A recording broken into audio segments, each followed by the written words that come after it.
Praise the lord. యేసుక్రీస్తు నామములో మీ అందరికీ శుభములు తెలియజేస్తూ ఉన్నాను. ఈరోజు మనం ధ్యానం చేసుకోబెట్టే అంశం చాలా ప్రభావవంతమైనది, చాలా శక్తివంతమైనటువంటిది, మనిషి జీవితంలో కీలకమైన పాత్రను పోషించేటువంటి అంశం. ఆర్థిక పరమైనటువంటి అభివృద్ధి, ఫైనాన్షియల్ బ్రేక్ త్రూ. హల్లెలూయా. మరి ఎలాగా, ఎందుకని ఈ విషయాన్ని మనం ధ్యానం చేసుకోవాలి అని మనం చూసినట్లయితే ప్రియులరా, సమాజంలో మనం గౌరవంగా జీవించాలంటే, గౌరవప్రదమైన జీవితం కోసం డబ్బు అవసరం. రెండవది, దేవుని రాజ్య విస్తరణ కొరకు, దేవుని రాజ్యం విస్తరించాలంటే, దేవుడు నిన్ను ఆర్థికంగా అభివృద్ధి చెందించాడంటే, మొట్టమొదటిగా నీవు దేవుని రాజ్యం విస్తరణకు వాడబడాలి. ఈ సమాజంలో గౌరవప్రదమైన జీవితం జీవించాలి. చూడండి, డబ్బు లేనటువంటి వారికి గౌరవప్రదమైన జీవితం ఉంటుందా? మనం ఈఎంఐలు కట్టవలసి వచ్చినప్పుడు చూడండి, వాళ్ళు కట్టేటువంటి సామర్థ్యం మనకు లేనప్పుడు కట్టించుకునేటువంటి వారు ఎంత మరి దారుణంగా మాట్లాడతారు మీరు గమనించారు. మనం ఇవ్వాల్సిన వారికి డబ్బులు ఇవ్వలేనటువంటి సమయంలో వారు ఎంత కఠినంగా మాట్లాడతారు మీరు వివరించారు. కాబట్టి ఈరోజు నీ మాటలు విన్న ప్రియమైనటువంటి సహోదరి స్నేహితులారా, ఆర్థిక పరిస్థితి ఈ రోజున నీ జీవితంలో ముక్కముక్కలైపోయిందా? ఆర్థికపరమైన జీవితం అల్లకల్లోలం అయిపోయిందా? ఆర్థికపరమైనటువంటి జీవితం విచ్ఛిన్నం అయిపోయిందా? అయితే దేవుడు ఆ యొక్క కుమ్మరి చేతిలో పాత్ర ఎలాగైతే విచ్ఛిన్నమైపోయినా కానీ దాన్ని మళ్ళా తీసుకుని బాగు చేసి మళ్ళా మంచి పాత్రగా చేస్తాడు. ఈ రోజున నీ జీవితంలో కూడా యేసయ్య అటువంటి అద్భుతాలు చేయడానికి ఇష్టపడుతున్నాడు. నీ జీవితం ఎలా ఉన్నా సరే, ఎటువంటి పరిస్థితుల్లో ఉన్నా సరే, యేసయ్య ఈరోజు నీతో మాట్లాడుతూ ఉన్నాడు. నీ జీవితాన్ని బాగు చేయడానికి ప్రణాళికలు సిద్ధం చేశాడు. పాడైన దావీదు కూడా నేను తిరిగి నిర్మిస్తానని సెలవిస్తున్నటువంటి దేవుడు ఈరోజు నీ జీవితంలో కూడా ఖచ్చితంగా గొప్ప కార్యాలు చేయడానికి ఆయన ఒక ఉన్నతమైన ప్రణాళికను సిద్ధం చేశాడు. హల్లెలూయా. దేవునికి స్తోత్రం కలుగును గాక. ఈరోజు నీ మాటలు వింటున్న ప్రియమైనటువంటి సహోదరి స్నేహితులారా, చాలా జాగ్రత్తగా వినాలని ప్రభు పేరట నేను మీ అందరికీ మనం చేస్తూ ఉన్నాను.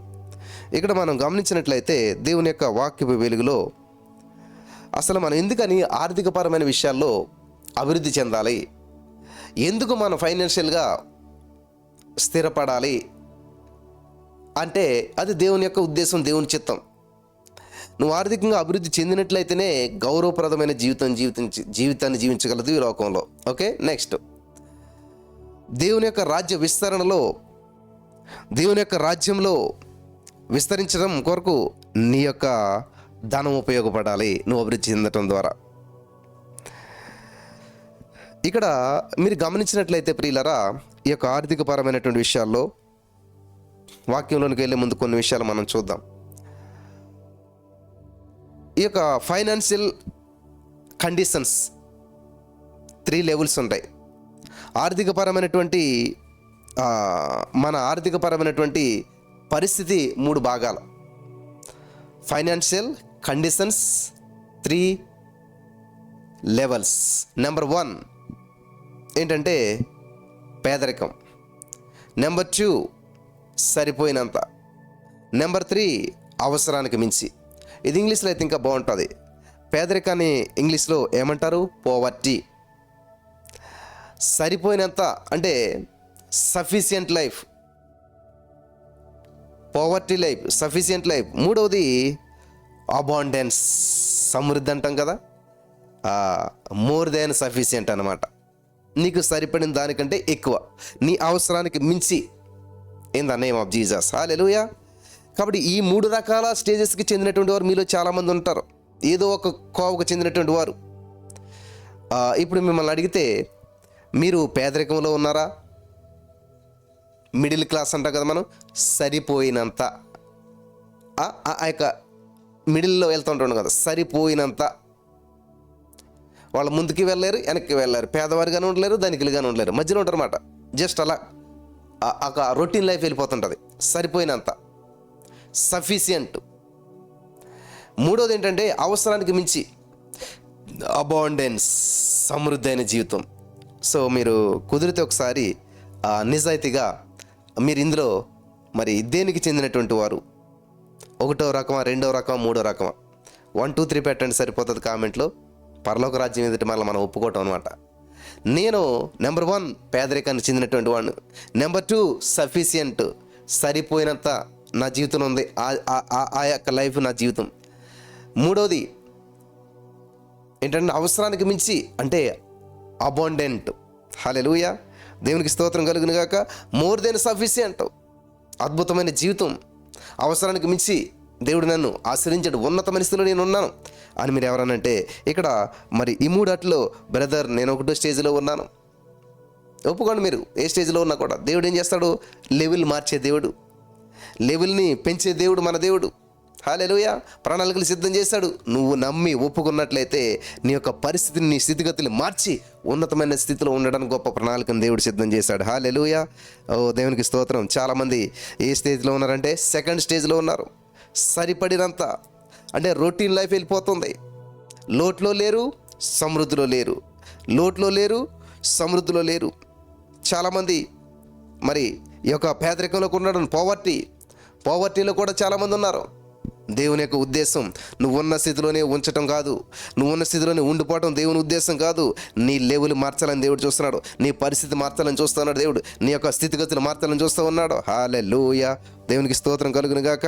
కాబట్టి ఇక్కడ అవసరానికి మించి మనం దగ్గర డబ్బులు ఉండాలి. ఫర్ ఎగ్జాంపుల్, నీ జీతం 10,000 కానీ నీ ఖర్చు 20,000 ఉంది అంటే నువ్వేం చేస్తావు? దరిద్రంలో ఉన్నావు, అప్పుల్లో ఉన్నావు, లోట్లో ఉన్నావు. నీ జీతం 10,000, నీ ఖర్చు 10,000 అంటే వచ్చినట్టు అలా సరిపోతుంది. ఏ విధమైనటువంటి గ్రోతు లేదు, ఏ విధమైనటువంటి లోటు లేదు. గ్రోతు లేదు, లోటు లేదు, గ్రోతు లేదు, లోటు లేదు, అలా వెళ్ళిపోతుంది. అది కూడా దేవుని ఉద్దేశం కాదు. మీరు ఫలించి, విస్తరించి, అభివృద్ధి చెంది, నిండించి, లోపరిచి, ఏలుబడి చేయాలి. అది దేవుని యొక్క ఉద్దేశం. కాబట్టి ఈ రోజున మీరు ఏ స్టేజ్లో ఉన్నారో, 1లో ఉన్నారో, 2లో ఉన్నారో, దేవుని యొక్క ఉద్దేశం మిమ్మల్ని ఇంకా వృద్ధులను తీసుకురావాలని ప్రణాళిక సిద్ధం చేశాడు. హల్లెలూయా, మీ జీతం 10,000 విన్నారా? మీ ఖర్చు 10,000 అంటే రొటీన్గా వెళ్ళిపోతుంది.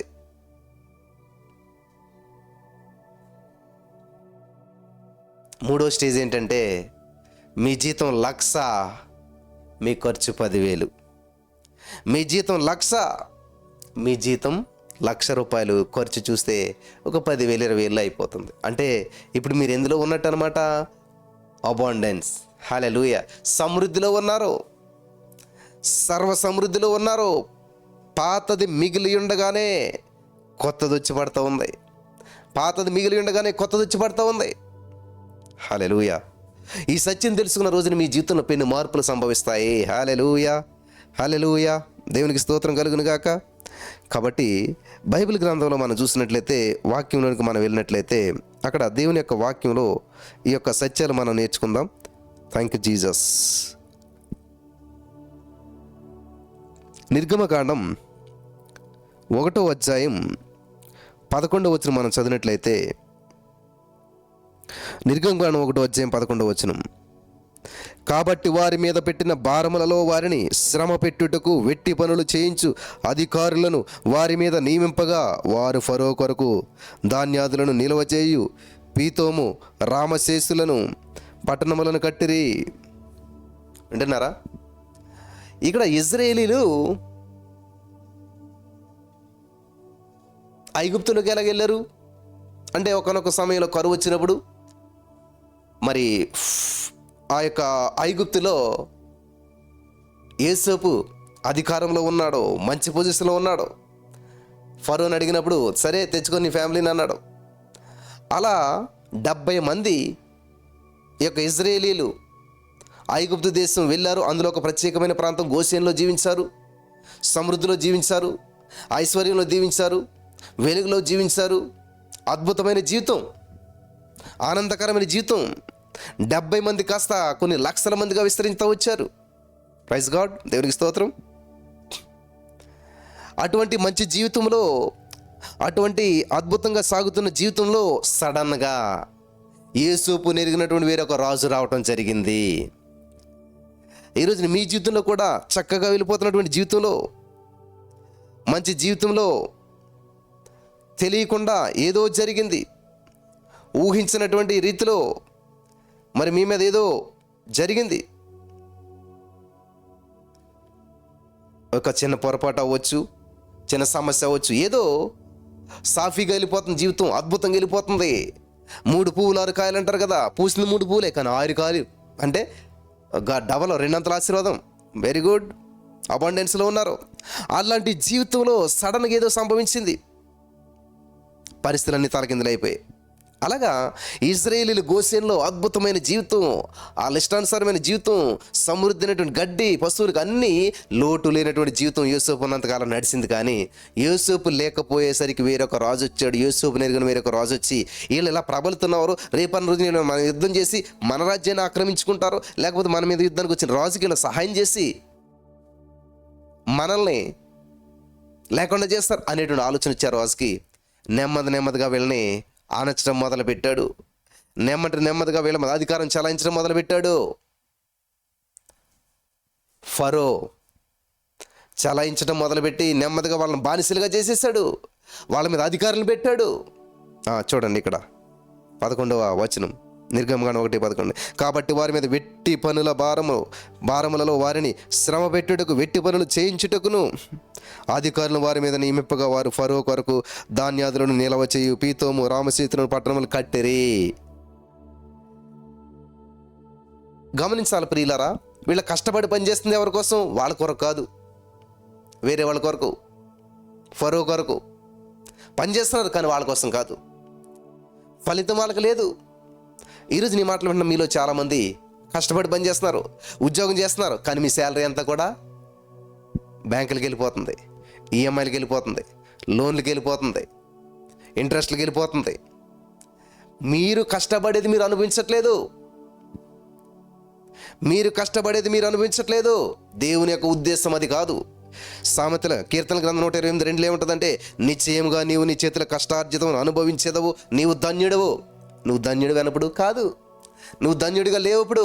ఎందుకంటే నీ కష్టార్జితం నువ్వు అనుభవించట్లేదు.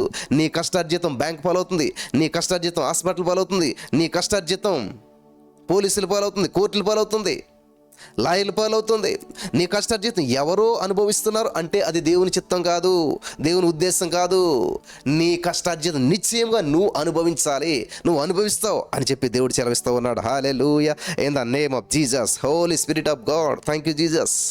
కాబట్టి ఇక్కడ అద్భుతమైనటువంటి జీవితం జీవిస్తున్నటువంటి ఇశ్రాయేలు ప్రజల జీవితంలో సడన్గా ఆర్థిక సమస్యలు వచ్చిపడ్డాయి, సడన్గా బానిసత్వం వచ్చిపడ్డది, సడన్గా సమస్యలు వచ్చిపడ్డాయి. ఇవన్నీ ఏలుబడి చేస్తున్నాయి. జాగ్రత్తగా గమనించాలి ప్రియులారా.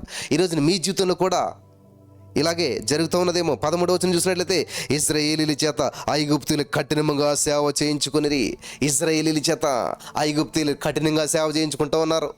ఈరోజున మీరు కూడా తీసుకున్న లోన్లకి కఠినంగా ఈఎంఐలు కట్టిస్తున్నారేమో. బ్యాంకు వాళ్ళు అవ్వచ్చు, లేకపోతే ఎవరు అవ్వచ్చు, ఎవరెవరో మీ దగ్గర నుంచి కఠినంగా వసూలు చేస్తున్నారేమో. మీరు తినకపోయినా, ఉన్నా లేకపోయినా సరే, ఏ పరిస్థితి ఎలాగున్నా ఖచ్చితంగా కట్టాలి కదా. క్రెడిట్ కార్డులు ఇవి అవి ఈఎంఐలు ఏవి ఉంటాయి, అవన్నీ కూడా ఇలా కఠినంగా మీ దగ్గర డబ్బులు వసూలు చేస్తూ ఉన్నారేమో. చూడండి, అదే ఉంది ఇక్కడ, ఇశ్రాయేలీయుల చేత ఐగుప్తులు కఠినంగా సేవ చేయించుకుని. జాగ్రత్తగా గమనించాలి.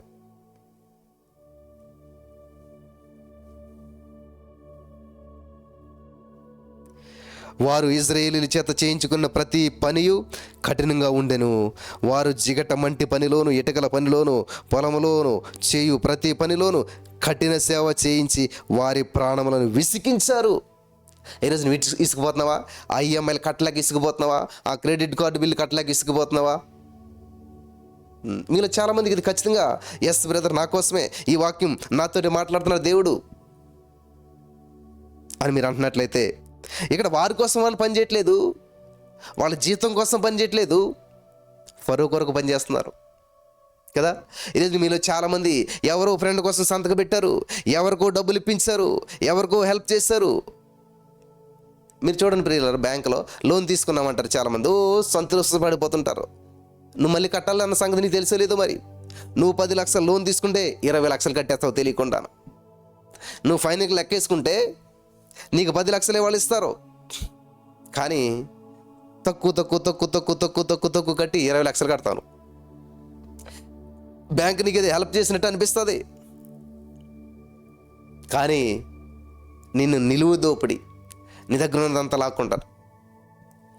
కాబట్టి ఇక్కడ ఇశ్రాయేలీయులు చూసినట్లయితే ఇంత కఠినమైనటువంటి బానిసత్వం ఎందుకని అనుభవిస్తున్నారంటే ఆ ఇజ్రాయేలీల కఠినమైనటువంటి బానిసత్వం వెనుక ఫరో ఉన్నాడు. ఇజ్రాయేలీల ఆ కఠిన బానిసత్వం వెనుక ఫరో ఉన్నట్లుగానే ఇప్పుడు ఈ రోజున మీరు అనుభవిస్తున్న ఆర్థిక పరిస్థితులు, అప్పుల పరిస్థితులు, ఫైనాన్షియల్ స్ట్రగుల్స్ అన్నిటి వెనకాల ఎవడున్నాడంటే సైతాన్ గాడు ఉన్నాడు. ఆడే ఏం పేరు అంటున్నాడు? దరిద్రపాత్మ, స్పిరిట్ ఆఫ్ పోవర్టీ, దరిద్రపాత్మ, దయ్యంగాడు, సైతాన్గాడు దరిద్రపాత్మ రూపంలో మిమ్మల్ని ఇలా మౌల్డ్ చేసి, మోసగించి, బంధించి, ఇరుకుల్లో, ఇబ్బందుల్లో తోయాలని చూస్తూ ఉన్నాడు.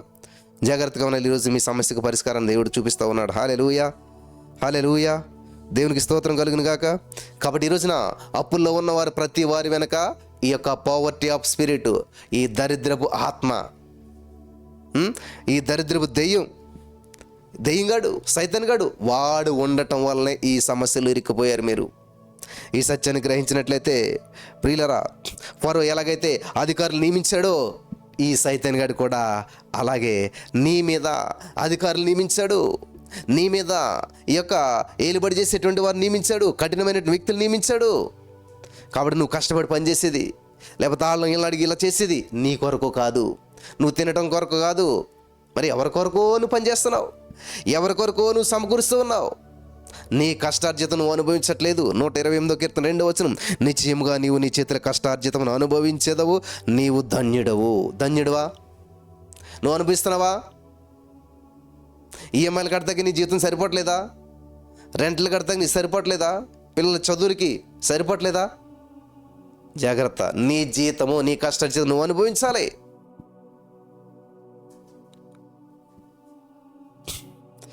Thank you Jesus. కాబట్టి మీలో చాలామంది బ్యాంకుల కొరకు, లోన్ల కొరకు పనిచేస్తూ ఉన్నారు, ఈఎంఐలు కడతం కొరకు పనిచేస్తూ ఉన్నారు.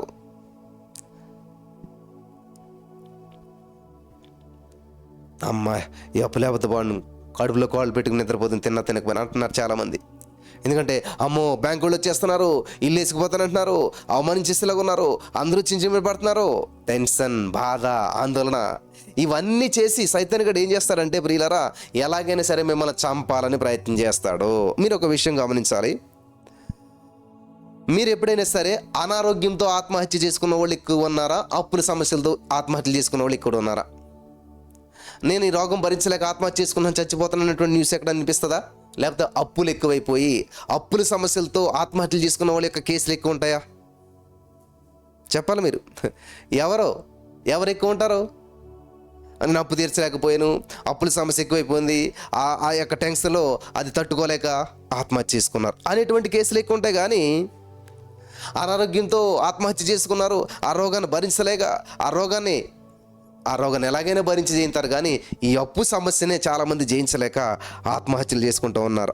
ఎస్, ఈ యొక్క ఆర్థిక పరమైనటువంటి అప్పుల వల్లే ఆత్మహత్యలు చేసుకున్న వాళ్ళు ఉంటారు తప్ప అనారోగ్యంతో ఆత్మహత్యలు చేసుకున్నవారు ఎక్కడా ఉండరు, కనిపించరు కూడా మనకి ఎక్కడాను. జాగ్రత్తగా వినాలి. అప్పుల సమస్యలతో ఆత్మహత్యలు చేసుకున్న వాళ్ళు ఎక్కువ కనిపిస్తారు, కానీ అనారోగ్యం వచ్చో, బాధ వచ్చో, నొప్పి వచ్చో ఆత్మహత్యలు చేసుకున్న వాళ్ళు ఎక్కడా కూడా మనకు కనిపించరు. దాన్నన్నా తట్టుకుంటారు, దాన్నన్నా చేస్తారు, దాని నుంచి బయటపడతారు. కానీ అప్పు నుంచి బయటపడలేము అనేటువంటి విధంగా సైతాన్ గాడు తన యొక్క దూతలను ఏర్పాటు చేసి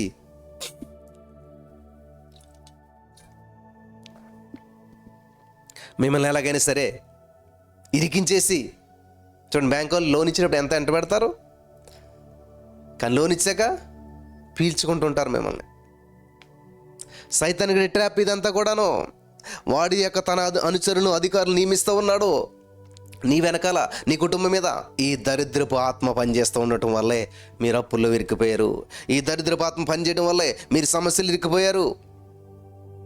జాగ్రత్తగా వినాలని ప్రభువు మనం చేస్తున్నాం. ఒక సేవకుడు ప్రార్థన చేస్తూ ఉన్నాడు, తన సంఘం విస్తరించాలి, సంఘంలో వాళ్ళందరూ అభివృద్ధి చెందాలి, ఆర్థికపరమైనటువంటి విషయాల్లో ఉన్నతమైన స్థితిలోకి వెళ్ళాలి అని ప్రార్థన చేస్తూ ఉన్నాడు. ఆ ప్రార్థనలో ఒక భయంకరమైనటువంటి ఒక పెద్ద ఒక రూపం, ఒక ఆత్మ ఆయన దగ్గరికి రావడం జరిగిందంట. నిజంగా జరిగిన సంఘటన.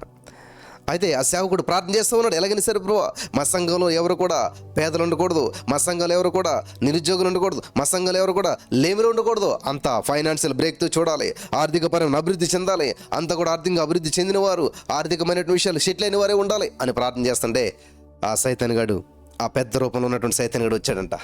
హలో, ఏం చేస్తున్నావు? వీళ్ళంతా నా అండలో ఉన్నారు, అడుక్కు తింటున్నారు, ఆర్థికపరమైన సమస్యలు నలుగుతున్నారు, అప్పుల్లో ఉన్నారు, సమస్యల్లో ఉన్నారు, ఆందోళనలో ఉన్నారు, జీవితం మీద విరక్తి చెందినటువంటి స్థితిలో ఉన్నారు. నువ్వేం చేస్తున్నావు? వారిని నా బారి నుంచి విడుదల చేయాలనుకుంటున్నావా? నా నుంచి విడిపించాలనుకుంటున్నావా? నీ వల్ల కాదులే, నువ్వు చేయలేవులే, వాళ్ళంతా నా బంధకాల్లో ఉన్నారు, వాళ్ళు బయటికి రాలేరు అని చెప్పి అంటే ఆ సేవకుడు ప్రార్థన చేయటం మొదలుపెట్టాడంట. ప్రార్థిస్తూనే ఉన్నాడు. కొన్ని నెలల్లో ఊహించని రీతిలో ఆ సంఘమంతా కూడా సైతానుగడి బారి నుంచి బయటికి రావడం జరిగింది. హల్లెలూయా! అభివృద్ధి చెందడం జరిగింది, ఆశీర్వాదం స్వతంత్రించుకోవడం జరిగింది. సంఘంలో ఉన్న వారందరూ కూడా ఆర్థిక పరమైన అభివృద్ధిని చూడటం జరిగింది. Amen, hallelujah, in the name of Jesus. వాళ్ళు సంఘం 100 కోట్లు పెట్టి ప్రాపర్టీ కొనుక్కునే కృప దేవుడు చూపించాడు. సేవకుడు మిలియనర్ అయిపోయాడు. కాబట్టి ఈరోజు నీ మాటలు వింటున్న ప్రియులరా, ఈ దరిద్రపాత్మ కంటే దేవుడు గొప్పవాడు. ఫైనాన్షియల్గా నేను ఇరికిస్తున్నటువంటి అంధకార శక్తుల కంటే దేవుడు గొప్పవాడు. కాబట్టి నువ్వు ఎప్పుడైతే నమ్ముతావో అప్పుడు నువ్వు పొందుకుంటావు. నీ కోసం నువ్వు పని చేయాలి, నీ కష్టార్జితం నువ్వు అనుభవించాలి, నీ కష్టార్జితం నీ పిల్లలు అనుభవించాలి, నీ కష్టార్జితం నీకు ఇష్టమైనటువంటి వారు, నీ సంఘస్థులు ఎవరైనా సరే వాళ్ళు అనుభవించాలి తప్ప కోర్టులకి వెళ్ళకూడదు, లాయర్లకి వెళ్ళకూడదు, డాక్టర్లకి వెళ్ళకూడదు, బ్యాంకులకి వెళ్ళకూడదు, ఇలాగ దేనికి కూడా వెళ్ళకూడదు. నువ్వు అనుభవించాలి, నువ్వు స్వీకరించాలి. హల్లెలూయా, దేవునికి స్తోత్రం కలుగును గాక. నీవు ధన్యుడు. నువ్వు ఎప్పుడు ధన్యుడు అవుతావు అంటే నీ కష్టార్జితం నువ్వు అనుభవించినప్పుడే. నీ కష్టార్జితం ఎదుటివారు పాలైపోయినప్పుడు కాదు, నీ కష్టార్జితం అంతా వేస్ట్ అయిపోయినప్పుడు కాదు. పెద్దలు ఒక సామెత చెప్పువారు, కష్టపడ్డదంతా కళ్ళుకు పోయిందంట, సంపాదించిందంతా సారాకు పోయిందంట, ఉన్నదేమని ఉంటే హాస్పిటల్కి పోయిందంట. వింటున్నారా? ఇంకేం మిగిలింది? ఏం మిగలేదు. కష్టపడ్డదంతా కాలు తగ్గేసి వచ్చాడు ఆయన, సంపాదించినంత కూడా సారా తగ్గేసి వచ్చాడు. కొంచెం మిగిలింటే ఈ కల్తీ తాగటం వల్ల, కల్తీ సారా తాగటం వల్ల కంప్లైంట్ వచ్చింది, లివర్ కంప్లైంట్. అక్కడ ఇక్కడ ఉన్నదంతా కాస్త ఏమైందంట, హాస్పిటల్లో ఖర్చుపెట్టేయాడంట. కాబట్టి ఈరోజు నీ మాటలు విన్న ప్రియులారా, చాలా జాగ్రత్తగా మీరు విన్నట్లయితే ఖచ్చితంగా ఫైనాన్షియల్ బ్రేక్ త్రూ ఇవ్వడానికి దేవుడు మీ పట్ల గొప్ప ప్రణాళికను సిద్ధం చేసి ఉంచాడు. హల్లెలూయా, హల్లెలూయా. ఇక్కడ మనం చూసినట్లయితే నిర్గమకాండం 2వ అధ్యాయం 23వ వచనంలో చూసినట్లయితే, అలాగున అనేక దినములు జరిగిన మీదట ఐగుప్తీయుల రాజు చనిపోయిను, ఇజ్రాయేలు తాము చేయుచున్న వెట్టి పనులను బట్టి నిట్టూర్పులు విడుచుచు మొరపెట్టుచుండగా తమ వెట్టి పనులను బట్టి వారు పెట్టిన మొర దేవుని వద్దకు చేరెను. ఇది చాలా అద్భుతమైన విషయం.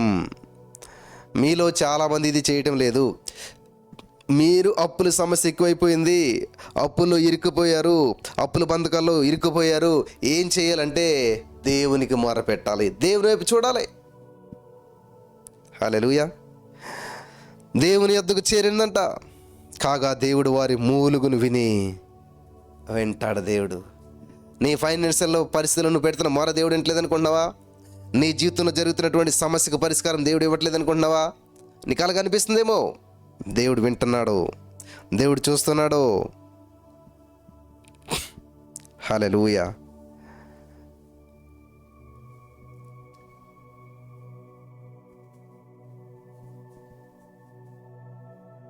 దేవుడు నేను ఏర్పాటు చేసుకున్నాడు. దేవుని ఉద్దేశం నువ్వు విస్తరించడం, ఫలించడం.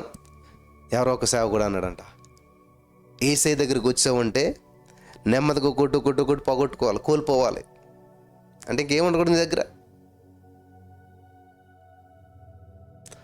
ప్రియులు గమనించాలి, దేవుని ఉద్దేశం నువ్వు సమస్తం కలిగి దేవుని స్తుతించాలి, విస్తరించాలి, ఫలించాలి, అభివృద్ధి చెందాలి. హల్లెలూయా. ఈ యొక్క ఆర్థికపరమైన అభివృద్ధి ఎందుకంటే ఈ లోకంలో గౌరవప్రదమైన జీవితం జీవించడానికి, దేవుని రాజ్యం విస్తరించడానికి నువ్వు ఫైనాన్షియల్ స్టేటస్ అనేది చాలా ప్రాముఖ్యమైనటువంటిది. కాబట్టి 128 కీర్తన 2వ వచనం ప్రకారం నిశ్చయముగా నీ చేతుల కష్టార్జితాన్ని నీవు అనుభవిస్తావు, నీవు ధన్యుడవు. కాబట్టి ఈ రోజున చాలా అద్భుతమైనటువంటి విషయాలు పరిశుద్ధాత్మ దేవుడు మనకు తెలియజేశాడు. నీవు నీ కోసం పనిచేస్తున్నావా, ఇతరుల కోసం పనిచేస్తున్నావా? లోన్ కట్టాలని చూస్తున్నావా? బంధకాలు ఉన్న వారిని విడిపించాలని చూస్తున్నావా? నీవు నీ కోసం పనిచేయడం నేర్చుకో, నీవు నీ కోసం జీవించడం నేర్చుకో. అద్భుతమైన ఫలితాలను చూడగలుగుతావు. హల్లెలూయా. దేవుని యొద్దకు చేరిందంట మొర. తమ వెట్టి పనులు బట్టి వారు పెట్టిన మొర దేవుని యొద్దకు చేరిను. హల్లెలూయా. ఈ రోజున దేవుడు నీకు అప్పగించిన పని నువ్వు ఎంత శ్రద్ధగా చేస్తున్నావు? నీ ఉద్యోగ ప్లేస్లో నువ్వు ఎంత శ్రద్ధగా ఉంటున్నావు? నువ్వున్న పరిస్థితులు నువ్వు ఎంత శ్రద్ధగా ఉండగలుగుతున్నావు? అదే ఇక్కడ దేవుడు చెప్తున్నటువంటి మాట అన్నమాట. దేవుని యొద్దకు చేరెను, దేవుని యొద్దకు చేరెను. నీ మొర దేవుడు వింటలేదు అనుకుంటున్నావా? ఆల్రెడీ వెళ్ళిపోయింది. దేవుడు రికార్డ్ చేసుకున్నాడు నీ యొక్క సమస్య అంతా కూడాను. ఆయన గొప్ప ఫలితం ఇవ్వటానికి ఆయన సిద్ధంగా ఉన్నాడు. నమ్ముతున్నారా? మరి ఆర్థికపరమైన విషయాల్లో నువ్వు అభివృద్ధి చెందడం దేవుని యొక్క ఉద్దేశం. ఈ మాటల ద్వారా పరిశుద్ధాత్మ దేవుడు మనల్ని బలపరచును గాక. ఆమెన్.